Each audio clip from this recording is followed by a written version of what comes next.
conteneur yango todo sala adi londolé Feli Mosengo Feli todo sala conteneur ba voiture todo tina Kisasa ba carton ezo kine Kinshasa et en plus la bonne chose voiture na yo ko tina Kisasa te prends pas la tête yela bisongo charger biloko na yo te relivrer à domicile sans un bon au teki c'est parti.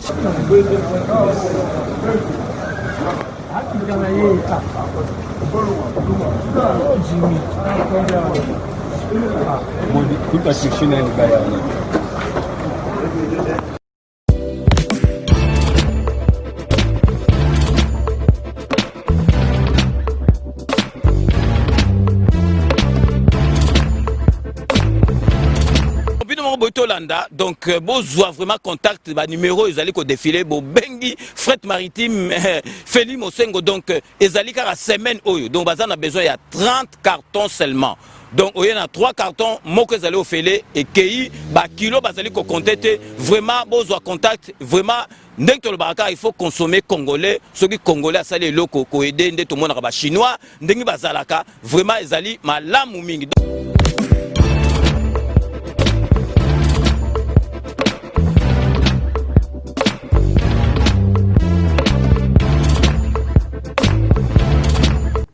Bonjour, Bandegonios Bozolanda Biso partout dans le monde. Les 4 vérités du discours du chef de l'État. Décryptage. Par rapport à 4 vérités, il y a discours, il y a chef de l'État devant le Congrès. Pour la Bandegonios Bozolanda Biso, Congrès n'est rien d'autre que le Sénat et l'Assemblée nationale réunis. Discours Wana Izalaga conformément à l'article 77 de la Constitution et ne donne lieu à aucun débat. Voilà. Merci na bandeko tokabwana gina bino depuis samedi toye komona so na basangwa Congo lelo. Merci na staff technique ya basangwa Congo opesa biso privilège à hôtel na plateau ya sangwa Congo pour na opesa ba information ya chef de l'État. Tozara be invité, l'invitation est là. Nous étions vraiment invités na kati ya congrès pour na kolanda discours ya chef de l'État.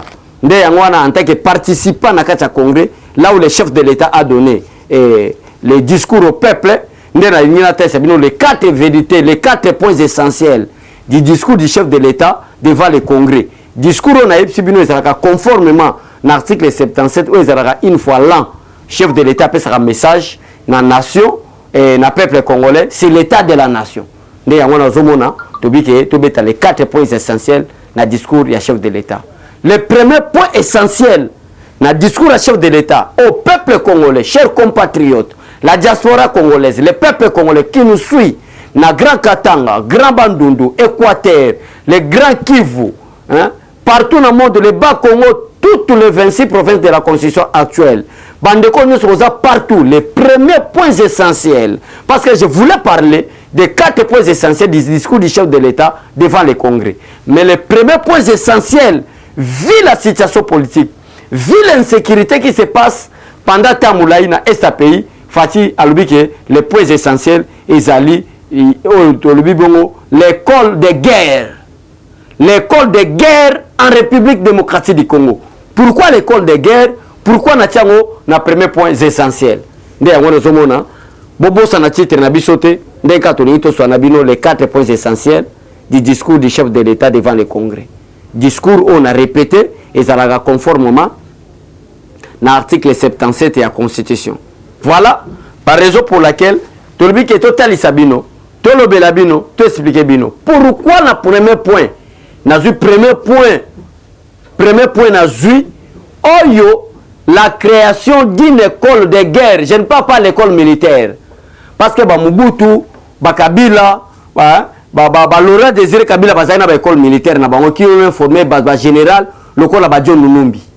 Général, corps d'armée, John Numbi. Si on tourne centre de formation, il y a un fois qui a le quota général.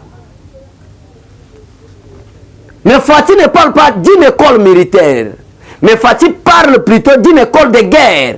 Nous allons former des guerriers dans ce pays. Fatih va former des guerriers de l'air, des guerriers à Frivaille, à Maï, des guerriers de terre. Il y aura une école militaire de guerre avec la coopération avec la France et l'Union européenne. mais discours chef de l'État Zoloba par rapport il y a point 1 Zoloba qui est création d'une école militaire ici au moment que Fatia a réalisé Malobane même pendant Zalaki président IDPS l'opposition et raison sur la campagne alors qui clair à promettre qu'il n'a pas généraux je vais vous faire une puissance en Afrique déjà Baniko s'est matérialisé une école de guerre en Afrique ils ont un pays moko en Égypte une école de guerre au Union européenne soit Tonga en partenariat avec les États-Unis d'Amérique et ça dans la République démocratique du Congo. Merci. Nzambalola na koyoka ba mabondeli na biso. Kotinde na biso, makila na biso, ndeko na biso, papa na biso. Félix Tshisekedi comme président de la République na bolingonyo sasa nango. Tala ndenge zo respecter bo officier militaire. Tala ndenge zo respecter bo officier supérieur. Tala ndenge zo respecter bo officier généraux. Pour alinga pesa crédibilité en armée. Alinga pesa une formation en armée. Alinga pesa base militaire. Oh constitution la sécurité rôle nango, l'armée et la police rôle nango ezali la protection du peuple et de leurs biens. Fatia alinga soutenir peuple nae. Voilà raison. Il y a création d'une école militaire. Deuxième point essentiel. Il y a discours du chef de l'État. Ezali humiliation. On a joué pas battu à FCC. Chef à lobby yango. Face à face na chef na zomona nenge chef azo le loba. Maya mise biminga na leli. Mutu lokola ministre a telemela bordonnance sa chef de l'État. Chef ye moko yango zomona peuple tango toza na Assemblée nationale. To telemi to bandi ko beta maboko. Maboko toza ko beta wana ezaki ya kolela souci. Pasi na motema. Omona mo mutu mo boy mo ministre mo bilokos moko boy ya ministre. Moi tu babi lokos mo boy. Bazui chance ko ma ba ministre pour la coalition. Fatia lobby, quelle humiliation a zuité. Quelle humiliation Fatia a zuité. Même l'actuel président du Congrès qui est le président du Sénat, Alexis Tambwe Mwamba.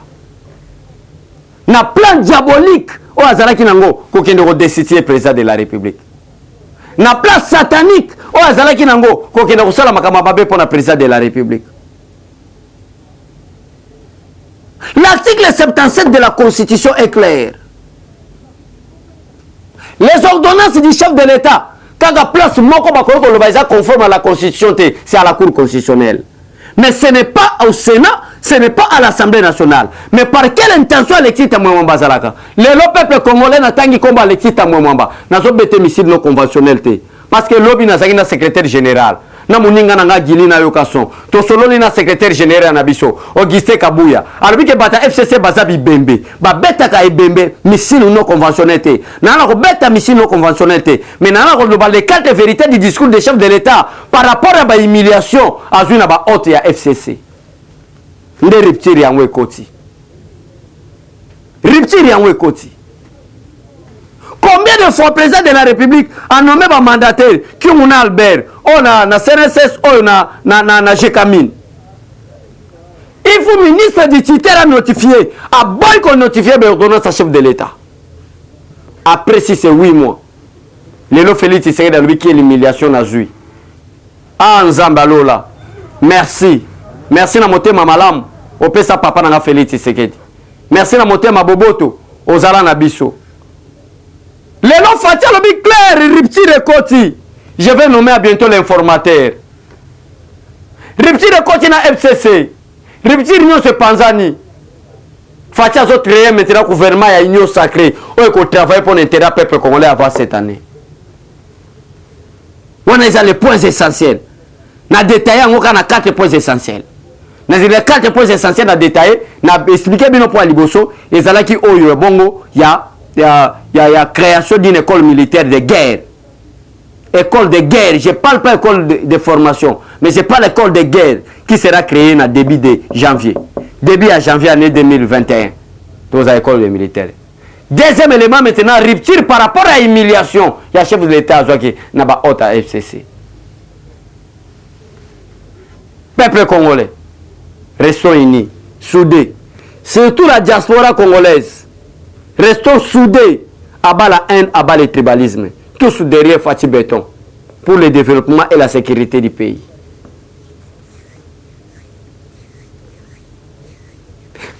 deuxième point essentiel, le président Félix Tshisekedi a lobé parmi des grandes actions, c'est la réussite de la diplomatie. Pourquoi n'a-t-il la réussite de la diplomatie? Parmi les 4 points essentiels, on a classé en troisième point, il y a discours à chef de l'État devant le Congrès. Parce que le Congo était Kamaki, chers compatriotes. Kagame a commis ça qui Congo, une province de la République du Rwanda. Oh, Joseph Kabila Kabange est comme gouverneur. Et mission na bango, qui Congo est participé dans le concert des nations. Là où le pays basé dans la tribune, il y a les Nations Unies, le Congo ne peut pas participer. Va faire oublier les Congolais dans face du monde. C'était dans leur coopération. Il y a Paul Kagame. Maintenant, il y a un quatrième point essentiel. La recette diplomatique, il y a président Félix Tshisekedi. Parce que le Congo est Kendaki. Tolinato comme un esclave. Mais on a un discours à Joseph Kabila. Pour que le Congo est comme un malam. Et ça là qui est Lobaka. On a une déclaration à Bango. Non-ingérence aux affaires internes.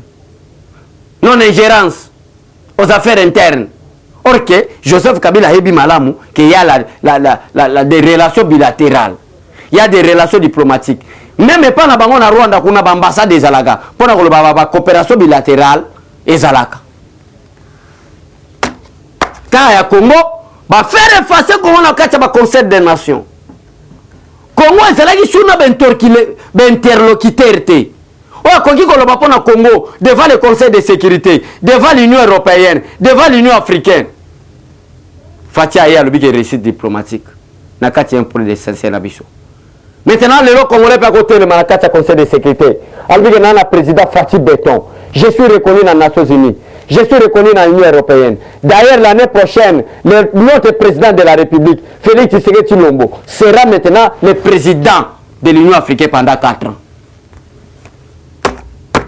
C'est le Congo qui gagne, chers Congolais. C'est le Congo qui gagne. La réussite diplomatique. Merci beaucoup, monsieur le président. Que Dieu te bénisse et il te garde. Et il te protège divinement.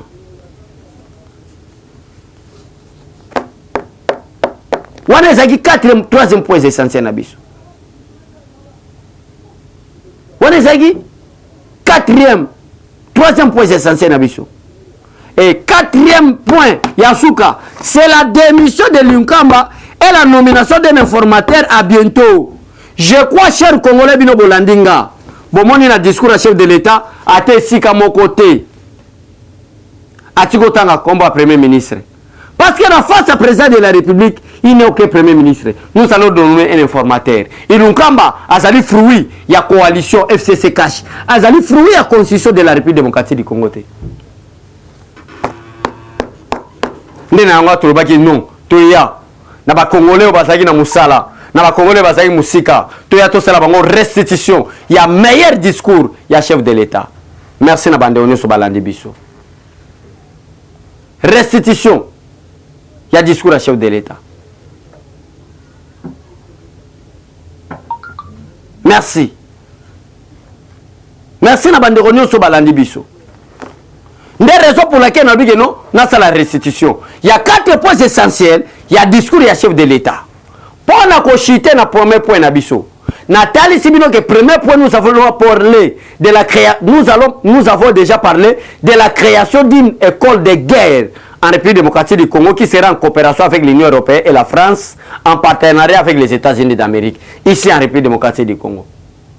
Deuxième point, la rupture de l'humiliation de la coalition avec les FCC. Troisième point, la réussite de la diplomatique dans le régime Félix Tshisekedi. Je crois que vous l'avez dit l'explication. Et enfin, quatrième point, que le Bibon a établi une nomination, il y a informateur au Fatia Sobimisa, nouveau gouvernement, au travail pour l'intérêt du peuple congolais, au dénominateur Nabiso Ezali, Union sacrée, c'est dans l'unité, nous allons faire fuir l'ennemi de la République démocratique du Congo. Merci, Nabandéono, on va participer. La première partie, il y a une mission à Bisso. Deuxième partie, il y a une mission à Bisso. Ça fait partie du voyage de Joseph Kabila. Oui, il y a une polémique inutile. Voyage à Kabila, vous devez retenir, et ça qui est conditionné. Nakata ba condition, oh Joseph Kabila qui est dans la loi là-bas. 1.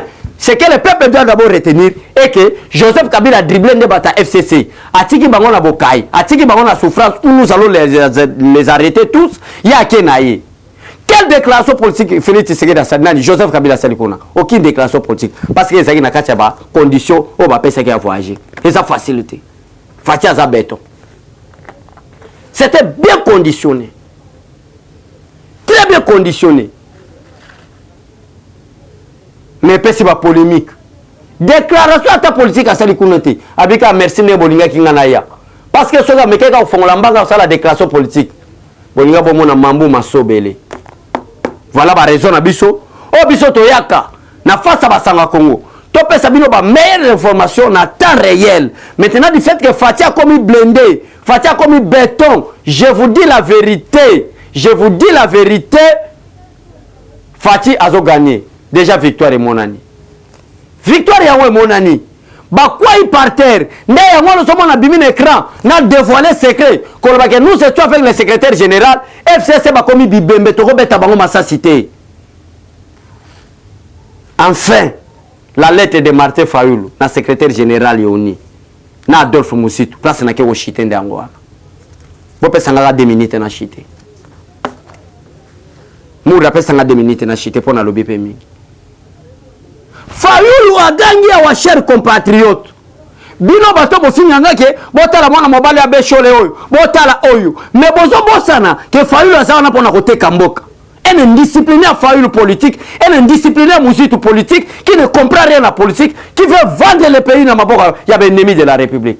Baké au fond de Félix Tshisekedi dans les Nations Unies. Nani wana Adolphe Moussitou na Martin Fayoulou. Oh, à quoi si peuple congolais que le problème ce n'est pas Félix Tshisekedi, mais le problème c'est Joseph Kabila qui est en parfaite collaboration avec Félix Tshisekedi. D'ailleurs, on a ça comme un pantin, à ça comme un placebo. Mais les lois, Félix Tshisekedi a Katani, na Joseph Kabila, coalition aussi, Fatia Zobenga ba congolais. Boya tout ça la union sacrée, tout ton amour à Nabiso. Adolphe Mouzitou est né, Martin Fayoulou est né, Bangwana Baké, Baketika rapport, na madame ya représentante, ya Nations Unies, pour na rolobaete, coalition. Fatia zo créé une union sacrée et ça n'a qu'à sa coalition. Mais monsieur Fayoulou, qu'est-ce que vous raisonnez dans la tête? Tala, na robeta missile non conventionnel à bata FCCT pour na bomi bango déjà bakoufi. Nda wana kabila yokima. Mais yo Fayoulou, yo Adolphe Moussitou na ko lancer ba missile non conventionnel. Ti na ko tumbo fa de no house wana ba missile non conventionnel. Merci vraiment. Et le yo memi yo Fayoulou. Na Adolphe Moussitou. On m'a mis un na bate kikwiti fu présence na ngana kende kikwiti na te ya batu ke Fatia za mona mboka po ba ya Marc malam. Lelo Fatia kati coalition. Alobi maboko pembe. Boya to tonga mboka na Union africaine, na Union sacrée plutôt. Boya to tonga mboka développement ba Congolais ba misala. Yo Fayoulou zo beta complicité. Keba. D'ailleurs bomba mabe. Bande kwa F bazaiba bake ofunda Martin Fayoulou na justice. Kalate bazo kangaye.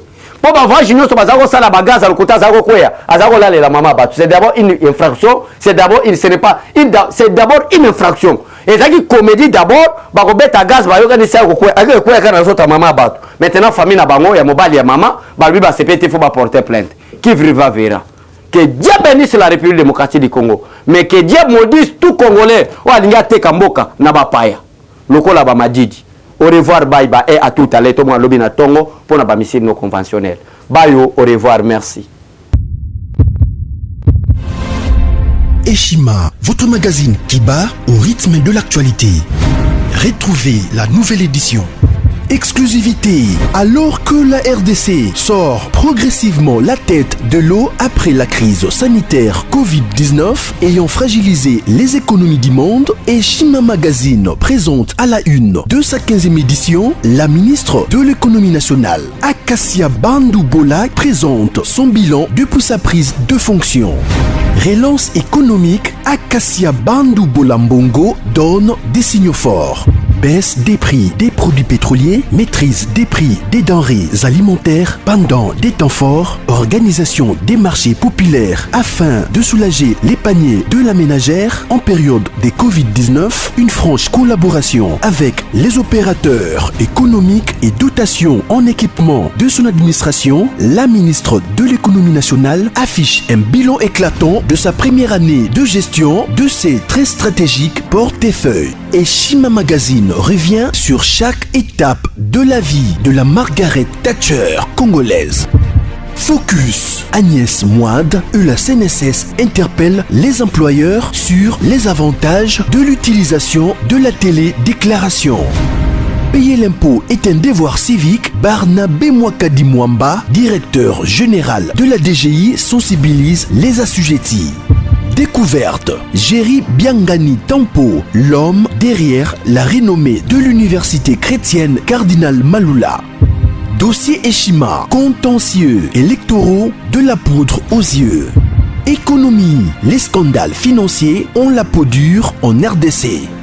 Interview, Ted Belechai Kassonda, secrétaire exécutif national de la Ligue des jeunes de l'UDPS. Bras de fer entre la CPI et les USA. Fatou Bensouda défie Donald Trump. Retrouvez l'intégralité du magazine Eshima dans les kiosques. Eshima Magazine, un nouveau standard d'information.